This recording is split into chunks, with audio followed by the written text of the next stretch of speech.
We have another Democrat out of Texas that has been making a name for herself. It's Jasmine Crockett.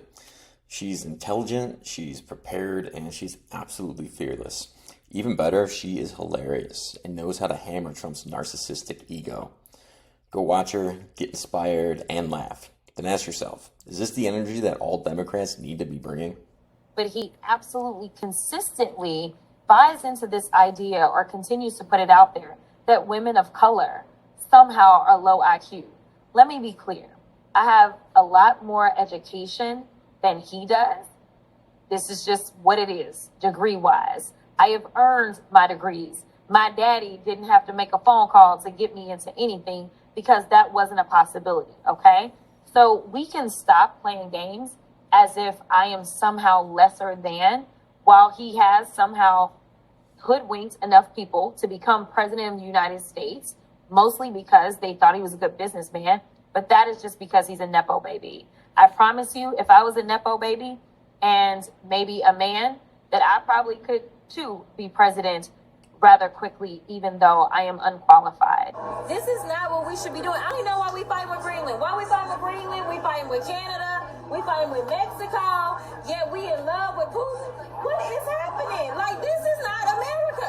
This is a terrible nightmare. Somebody slap me and wake me the up, because I'm ready to get on with it. As far as I'm concerned, he's a lot less criminal than the person that's sitting in the White House, because last time I checked, he doesn't have any criminal convictions. I don't even think he has any outstanding cases, versus the guy that still had cases pending when he was sworn in on January 20th and also has 34 felony convictions. So listen, I don't want to hear anything from the Republican Party about how they trying to keep us safe when their fearless leader is actually the biggest criminal thus far that we have seen, because I haven't seen anybody with a rap sheet that looks like the president's. We should expect them to do criminal things. This is somebody who is a con man and a convict. They want to show that they are loyal to this, I don't even know what to call him. I've called him so many things, but this wannabe Hitler for sure. Let's go through some of the things that the Republicans have done to see if they're helpful or harmful to Americans.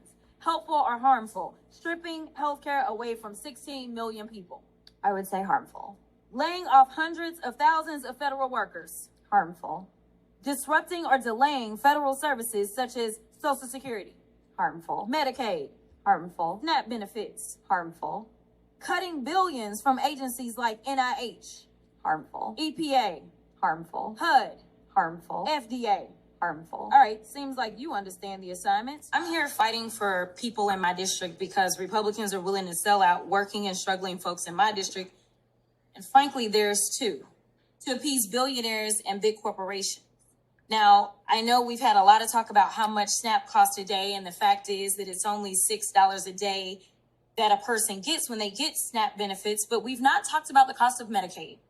It costs approximately $10 a day to ensure a kid gets health care through Medicaid.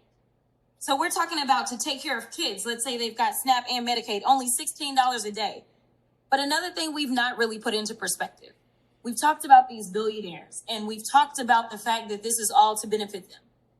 No one has talked about how many billionaires we actually have in this country. We have more billionaires in the United States than any other country, but the total number is 83. Last time I checked, we have 435 members in the House, and we have 100 members in the Senate, yet somehow 83 people in this country have more representation than the hundreds of thousands that are about to lose their health care as well as their SNAP benefits. The idea that Trump and my Republican colleagues want to restore integrity and security in the visa process is actually a joke. Let me be clear. Integrity is not snatching lawful visa holders off the streets and throwing them into unmarked vans. Integrity is not revoking visas based on social media posts that hurt somebody's little feelings because kids decide that they want to go after Trump or this administration. We have a thing called free speech in this country. And since we're talking about integrity, I'm confused as to why my Republican colleagues aren't talking about the lack of integrity when it comes to the president's family's visas. He is gone, but the musk is still going to linger in the air.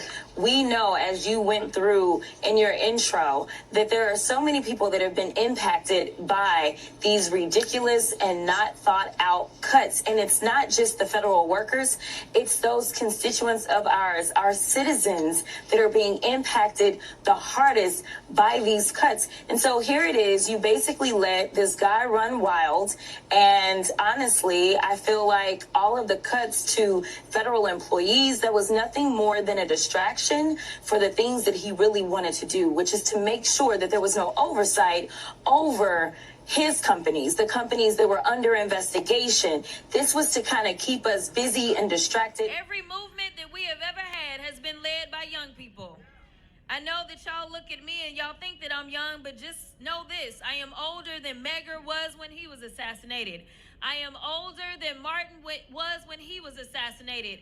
I am older than Malcolm when he was assassinated. So if you think that I'm young, I'm here to tell you that y'all's work is cut out for you, because there's so much that stands before you.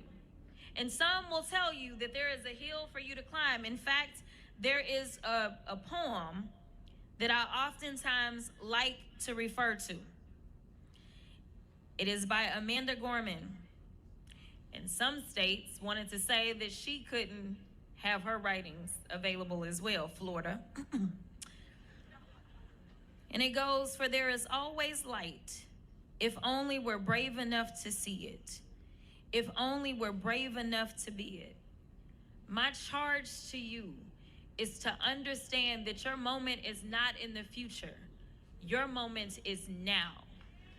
This country is relying on each and every one of you to walk into your purpose and to walk in greatness with your head held high.